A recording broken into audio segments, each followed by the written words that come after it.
Hi guys, and welcome to Laraism, okay? This is my first video, so it's gonna be horrible. I know it, and I'm okay with that. I am completely okay with that. I accept that.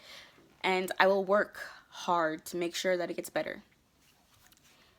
I just wanted to make this video because I have been agonizing about making a YouTube channel for about a month, maybe two now, and it's one of those things that if you just don't do it, it's just not gonna get done. It's just not gonna happen. And it's really important to me, so I'm trying to make it happen, right? This channel, I want it to be about pretty much everything. I am 25 on disability. I just got married in December.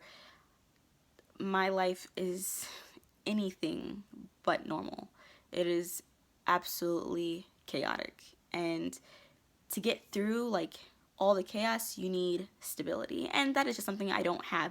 So hopefully this channel will be my little oasis, I guess you can say, within the chaos. I wanted to share a couple of facts about myself.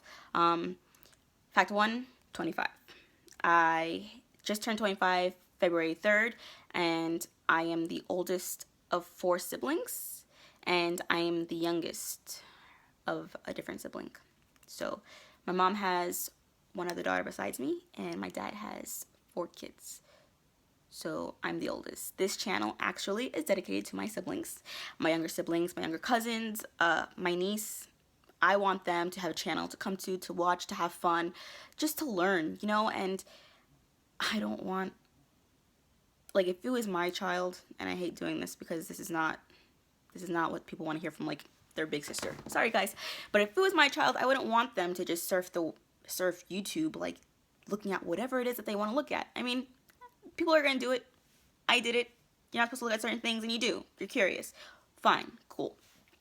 But I want my siblings to grow up to be amazing individuals. I want them to be beautiful people, you know, leaders, people that can change this world, because God knows that we need it. So I want to make a difference in my siblings' lives, in my cousins' lives, in your siblings' lives, in your life. And hopefully it'll just create a great community. So, number two, I am extremely mixed. Like, really mixed. Like, almost 6 different things mixed. My dad, he is Jamaican, Irish, and Cherokee. This is going to be documented, so this is online for everyone to see. So if I am wrong, my cousins should be correcting me. But I do believe that he is Jamaican, Irish, and Cherokee. Now, my mom is Mexican, German, and Native American, and this is what you get. All of this. This is what you get, all right? I love being mixed. When people ask me what I am, I usually call myself a mutt, and I don't know if that's an insult nowadays. I honestly don't care. But yeah, I identify myself as every single one of those. I don't take one out or put one in, and it is what it is. So that's fact two. Fact three, I have 2 dogs. I have 2 dogs that I am obsessed with, that you will see so much of that it'll drive you crazy. You'll know them without even meeting them. That's how often I'm with them. I'm with them 24/7 almost. So, my dogs are both females. One is 11, although the vet recently told me that he thinks she's older, which I think is crazy because she has like a puppy. And the other one is about 3. So the first one, the older one, she's Chica. She is a Chihuahua mixed with a pug, I believe. And as you'll see, both my dogs are extremely mixed, like me, because mixture is the best. You don't want something bland. You want something like exotic. You want something spice up, you know? So that brings me to my second dog. My second dog, her name is Leela. She is an Australian cattle dog mixed with, I was told, a basset hound. Both my dogs are rescues, so I don't know anything definite about them. Their ages are both up in the air. Their mixture, I only know one half of what they are. I don't know the other half, really. but I am convinced that she is part corgi. She doesn't really have any, I guess like her body is long, like a basset hound, but regardless, corgis are long too. So she is cattle dog, Australian cattle dog, mixed with a corgi. I'm going to say that. And she is absolutely gorgeous. I go anywhere and they look at her. My poor older one, you know, I think she's secretly my favorite. She's my first dog. I think that she is absolutely beautiful in her own way, you know, but the other one, you know, people think she's so cute and it gets to her head. Seriously. I have to say though, Australian cattle dogs are probably the smartest dogs I've come across yet, besides huskies, but that could be debatable. So yes, I have 2 dogs and I treat them like my kids. No, I don't, I'm not, I'm borderline crazy when it comes to them. So I'm a crazy dog lady, but I don't spend all my money on them.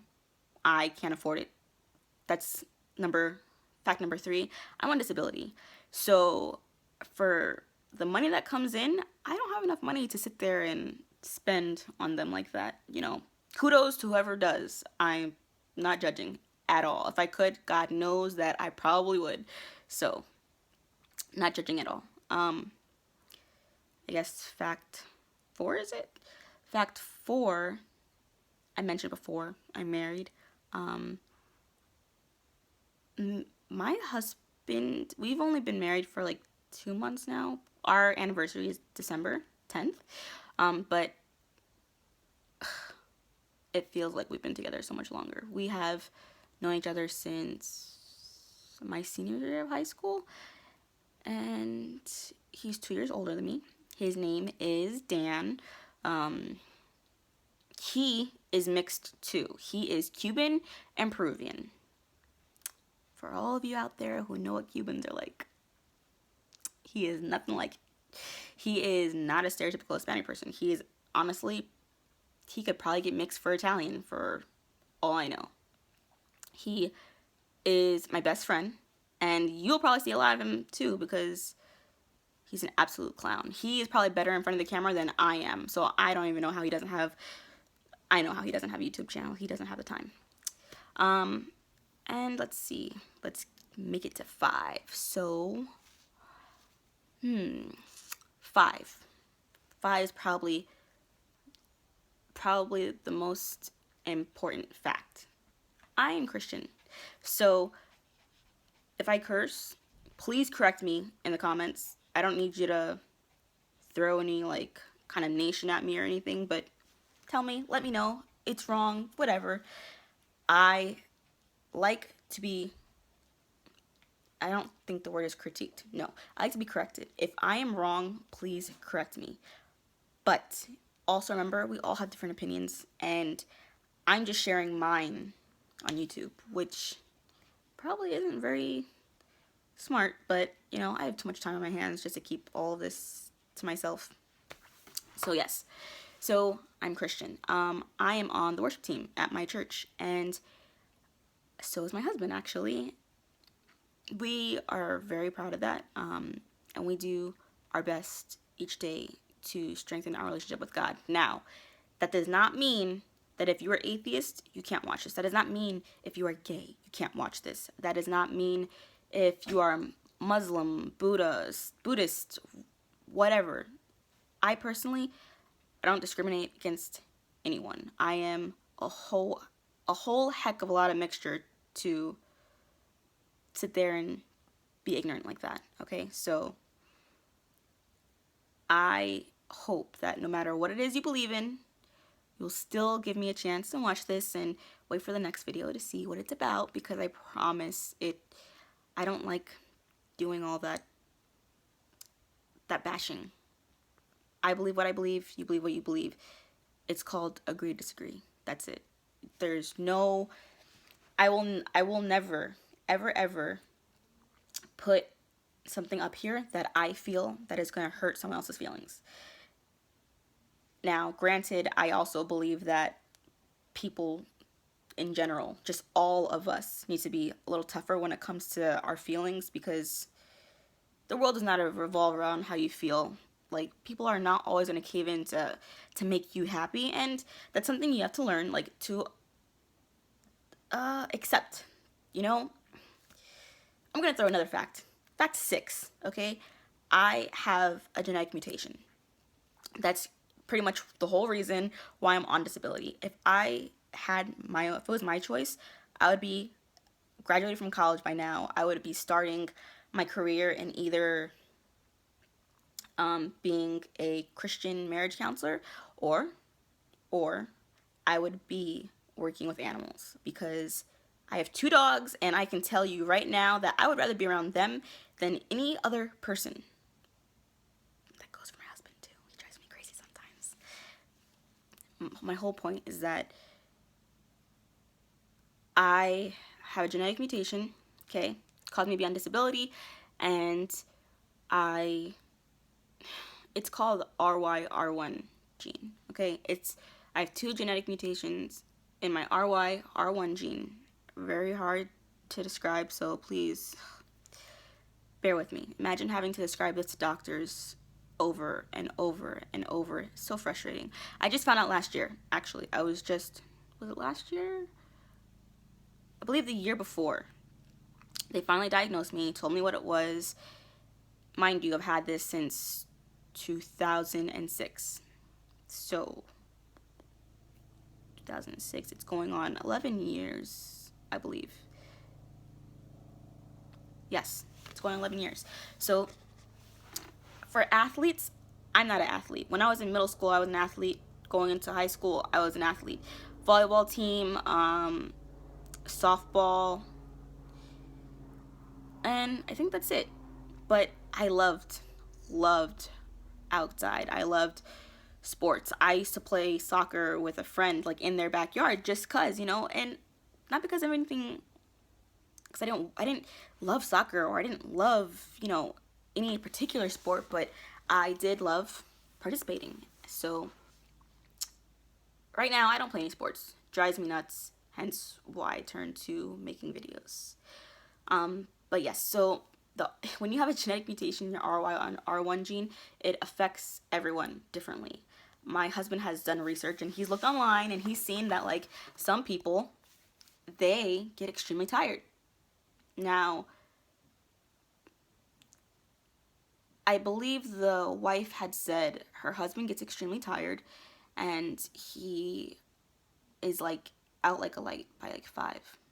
He goes to work, he's tired, he comes home, and he's exhausted.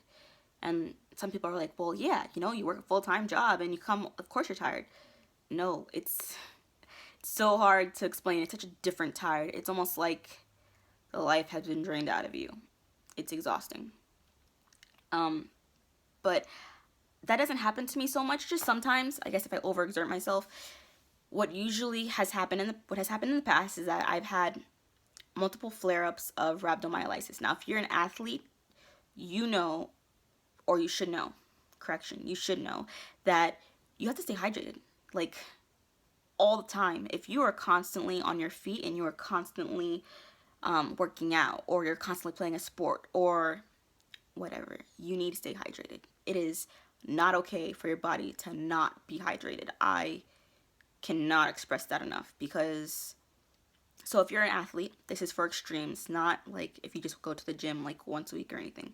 If you're an athlete and you work out your body every single day, and then you don't stay hydrated, like overly hydrated, like, sorry, this may be TMI, but your pee should be clear, like that hydrated, then you could, put your body at risk for getting rhabdomyolysis. Now, rhabdomyolysis is muscle deterioration. I would never wish that even on my worst enemy. Like, the pain that comes from that is just so excruciating. So when people ask me, like, how I'm doing or how I'm feeling, like, when you are used to being sick or used to not being at 100%, fine is usually the answer that you go to. It's the go-to answer, because how else do you explain to someone that, you just aren't at 100%. There's really no way to explain that to someone, that every day you're in pain, and you hope that you wake up not in pain, and you hope that you go through the day praying that you're not going to be in pain, but it happens. And thankfully, I'm having a good day. The pain is like a 2, but I also have an ovarian cyst right now, so if you're a female, you know that's extremely painful too. Anyway, TMI, I know, sorry, back on track. So it's muscle deterioration, and basically what they do, they just pump you with fluids and they give you pain medication, okay? I don't know how people get,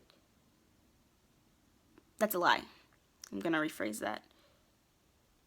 I don't know how people enjoy pain medication. I guess for me, because I guess some people it doesn't make them sick, but for me it makes me sick to my stomach. It makes me absolutely nauseous. And when you're in a lot of pain and you're in the hospital, if you get pain medication, chances are you aren't going to remember your visit. I remember I was in the hospital for 2 weeks, I believe, and I only remember 1 week, the last week. I don't remember the first week. I have an aunt that she actually lives here in Jersey, and when I'm with my mom, I don't usually bring up my dad's side, just because, like, why would I bring up my dad's side of the family? Like, my mom, I usually ask her, hey, how's your sister? How's, our grandfather? But I don't usually talk about calling my dad's siblings. So I'm in the hospital, my mom told me, and she's like, you must have been so out of it because you asked about your Aunt Nay. And I'm like, why would I do that? My aunt's name is Nadine, by the way. So, long story short, I don't like being in the hospital. Hate it, but I've had a lot of experience with it because of the genetic mutation. It has caused multiple flare-ups of the rhabdo, and I feel like it's not common. The genetic mutation is just not common at all. It's so uncommon that there aren't even, like, treatments for it. There's no treatment. There are no studies. So I have to spread this just to let everyone know, because there needs to be an awareness. Just like there's an awareness for breast cancer, there's an awareness for autism, there's an awareness for practically everything else, almost. But I feel like when it comes to rare diseases, or like rare genetic mutations, because they're rare, people just don't know about them. And it kind of sucks, because when you're going through it and no one knows what's going on with you, you feel like you're crazy. I went to the emergency room multiple times when I was in college, which is why I'm not in college now. And I had to take a leave of absence. But I remember I was in the emergency room, and I will tell you exactly what hospital it was. I was in Robert Wood Johnson emergency room, and because I was under 18, I was considered pediatric. So they put you in the pediatric area of the emergency room. It's the best part. You don't want to be in the other emergency room. It's like crowded. But it's a trauma 1 hospital, so that's why it's always packed. Like, always. And I used to work in the hospital too, so I feel bad. Like, whenever I see everyone in the emergency room, it's always packed. Anyway, so I was in the pediatric ward, and this doctor had the nerve to tell me that I'm in the emergency room and it's my fault. I did this to myself. I can't explain to you how livid I was. I had already been going through the medical issue for 4 years to know that, excuse my language, that what she said was complete crap. Alright? Complete and utter BS. So, when she had told me that, I asked her, I was like, excuse me? What do you mean I brought myself here? And she said, because I was dehydrated. Now, fast forward, okay, I had to get a lawyer to be on disability, had to give all of these medical documents and everything, and, I came across the emergency room visit when this woman had told me that it was my fault. do you know that I wasn't even dehydrated? I looked at my numbers for like, I don't remember what it's called, but I re-looked at my discharge papers and I wasn't even considered dehydrated. It wasn't even in the description of what was going on with me. So that just goes to show you, don't believe what people tell you, okay? That concludes my facts, but like I was saying, don't listen to what people tell you. People say so many things, and honestly based on their own opinions, and you have to remember that we all have our own opinions. So I can tell you from personal experience, people told me that I was going to be a horrible wife. They told me that, how am I going to take care of my dogs if I can't take care of myself? They have told me so many things, and I can honestly tell you, they're wrong. I didn't think I was ever going to be able to get married. We were engaged for 2 years, and I didn't see it, I couldn't plan getting married. There's so many, like, when you're sick, there's so many things that go into making yourself get better, feel better, that money just isn't there for luxury things. So I honestly didn't think I was gonna get married. I don't know if my husband knows that. He knows that now, but I didn't think we were gonna get married. I didn't think we're ever gonna be able to get married. I didn't think I was gonna get my dogs back. I had my mom watch my dogs for like a year. That killed me. And I have them back. December was probably my favorite month last year because I got my dogs and I got married all in the same month. Like I said, don't let people tell you what you can and can't do. I think that's the one message I want to get to my cousins. I want to get to my siblings, my niece, and to the rest of you. Don't let people tell you what you can and can't do. That does not mean go breaking laws. But honestly, if you know you're meant to do something and you're meant to be something and you are meant to make a difference, you go for it, despite what anyone says. And right now, that's one of the things I am focusing on because I want to open up an animal shelter. I want to do these things, and because I'm a disability, people are probably gonna just write me off, think that I'm not made for it, I'm not cut out for it. But I know my potential. I know my worth, and I hope that you guys do too. So thanks for staying with me for this first video. I know it's rough, so bear with me, but I will bring another one, and hopefully that will be a lot more exciting, like better, so much better. Maybe I'll have like a Q&A with the hubby. That'd be a good idea. So if you see this video, please post comments, let me know what else I should do. Like I said, I don't plan on just doing beauty products. I don't plan on just doing like how-tos. I plan on doing literally everything. Everything that I want to go online and figure out how to do, you'll see it.